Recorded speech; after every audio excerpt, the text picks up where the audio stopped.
E aí, pessoal? Hoje vou compartilhar algo que pode mudar completamente sua vida.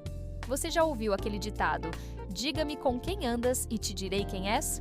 Pois é, a Bíblia vai ainda mais fundo nessa ideia. Em uma carta aos Coríntios, o apóstolo Paulo soltou uma frase poderosa: "As más companhias corrompem os bons costumes." E não é apenas um alerta aleatório, é uma verdade profunda que se aplica diretamente à nossa vida hoje, principalmente na juventude, quando estamos descobrindo o mundo, formando opiniões e escolhendo caminhos. A juventude é uma fase marcada por decisões que podem moldar todo o futuro. Quem você escolhe para estar ao seu lado, quem influencia suas ideias, comportamentos e até sua fé, tem um impacto gigante na direção que sua vida vai tomar. Deus nos chama para vivermos de maneira santa, separados do padrão do mundo, mas isso não significa viver isolado. Jesus andava com pecadores, sim, mas ele influenciava, não era influenciado. E essa é a chave.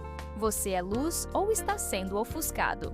Para entender melhor esse alerta bíblico, vamos mergulhar em 5 histórias que mostram como amizades erradas ou mal escolhidas arruinaram pessoas, desviaram caminhos e destruíram promessas. E tudo isso está na Bíblia, viva e atual como sempre. Vamos nessa? O primeiro exemplo é o de Sansão. O cara tinha tudo para ser um herói de Deus. Escolhido antes mesmo de nascer, separado para ser nazireu, ou seja, alguém consagrado a Deus de forma especial. A força dele era sobrenatural, vencia batalhas impossíveis, derrotava inimigos sozinho, era literalmente imbatível. Mas tinha uma fraqueza: o coração. Sansão se envolveu com Dalila, uma mulher que não temia a Deus e que, na verdade, estava a serviço dos filisteus, inimigos do povo de Israel.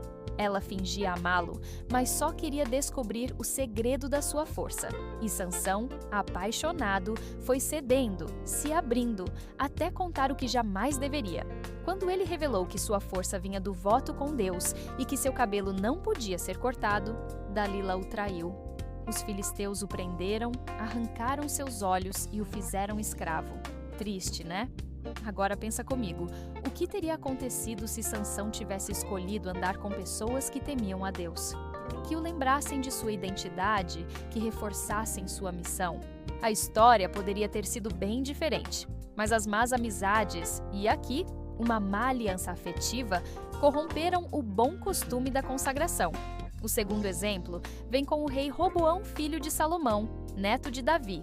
Esse rapaz tinha tudo para ser um rei sábio. Quando assumiu o trono, enfrentou uma situação difícil.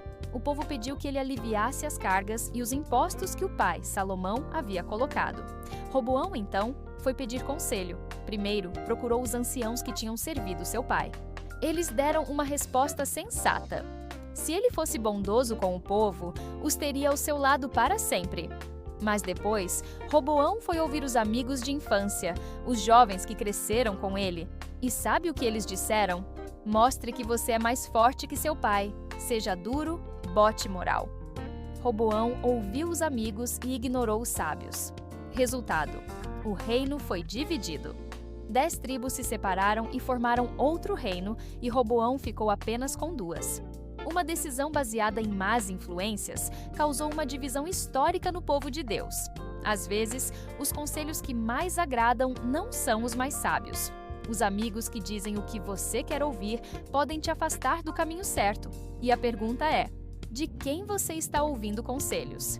Quem são as vozes que te formam? Terceiro exemplo: Aminon e Jonadab. Essa história está em 2 Samuel e é bem pesada. Aminon era filho de Davi e se apaixonou perdidamente por sua meia-irmã, Tamar. Ele ficou obcecado, doente, consumido por essa paixão doentia. E quem apareceu para ajudar? Jonadab, seu primo. Jonadab era astuto, mas não era sábio. Ao invés de orientar Aminon a vencer aquela tentação e buscar a Deus, ele sugeriu um plano horrível. Mandou Aminon fingir estar doente, chamar Tamar para cuidar dele e então forçá-la. Amnon seguiu o plano e abusou dela. O que veio depois foi tragédia. Tamar ficou marcada para sempre. O irmão dela, Absalão, ficou cheio de ódio e acabou matando Amnon. A família de Davi foi destruída por causa de uma má amizade e um péssimo conselho. Jonadab não foi o agressor, mas foi quem deu a ideia. E aqui fica a reflexão. Às vezes, o erro não é só fazer, mas também ouvir quem te empurra para fazer. Quem está do seu lado nas horas de decisão? Alguém que te aproxima de Deus ou que só aumenta seus desejos errados? O quarto exemplo é de um homem que perdeu tudo, Judas Iscariotes. Judas foi escolhido por Jesus, andou com ele, ouviu seus ensinamentos, viu milagres. Era parte dos 12, do grupo mais íntimo. Mas em algum momento, Judas se conectou com pessoas que tinham interesses escusos. Ele começou a alimentar pensamentos errados, gananciosos. A Bíblia mostra que ele roubava da bolsa de dinheiro do grupo. E quando decidiu trair Jesus, quem estava ao seu lado? Os líderes religiosos que queriam matar o mestre. Judas não apenas ouviu, ele se aliou. 30 moedas de prata depois, o arrependimento veio, mas tarde demais. Ele percebeu o erro, tentou devolver o dinheiro, mas a culpa o consumiu. A má companhia, nesse caso, não foi apenas um amigo. Foi a escolha de se misturar com aqueles que odiavam o que era santo. Cuidado com as alianças que você faz. Judas começou andando com Jesus e terminou ao lado dos inimigos de Cristo. O que houve no meio do caminho? Alianças erradas, amizades perigosas e um coração que se abriu para o lado errado. O quinto e último exemplo vem com o rei Acabe e Jezabel. Acabe foi um dos reis mais perversos de Israel, e muito disso se deve à sua esposa, Jezabel. Ele se casou com ela por interesse político, mas ela trouxe com ela toda a idolatria dos povos vizinhos. Jezabel odiava os profetas de Deus, matou muitos deles e instituiu o culto a Baal. Acabe, ao invés de confrontá-la, se aliou. Ele deixou sua liderança espiritual, cedeu sua autoridade como rei e se tornou marionete nas mãos dela. Jezabel manipulava, controlava e Acabe simplesmente aceitava. Um exemplo forte disso é a história da vinha de Nabote. Acabe queria a vinha do homem, mas Nabote se recusou a vender. Acabe ficou deprimido. Jezabel veio, arquitetou a morte de Nabote e deu a vinha ao marido. E Acabe aceitou. Quando você anda com quem não teme a Deus, começa a achar normal o que é errado. Acabe, que deveria ser o líder, virou cúmplice de crimes por causa da influência da esposa. E assim, Israel se afundou na idolatria. Essas histórias são como espelhos, e ao olhar para elas, a pergunta inevitável vem: com quem você tem andado?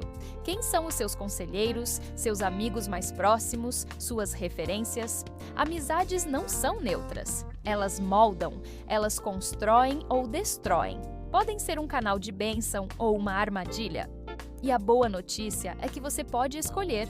Pode orar por amigos que te aproximem de Deus. Pode decidir cortar laços com quem só te puxa para baixo. Pode ser intencional ao cercar-se de pessoas que compartilham os mesmos valores que você quer viver. Jesus teve amigos. Ele valorizava relacionamentos, mas seus amigos mais íntimos eram pessoas que desejavam agradar a Deus. E mesmo com as falhas deles, Jesus os moldava. Ele não cedia à influência, ele influenciava. Então, se você sente que alguma amizade tem te afastado da presença de Deus, ore. Peça discernimento, coragem e direção. Às vezes, amar alguém é justamente se afastar, para que a sua luz não se apague. Deus sabe como cuidar do seu coração, e Ele quer te cercar de pessoas que vão te levantar e não te derrubar. Se esse conteúdo tocou seu coração, compartilhe com alguém que precisa ouvir isso.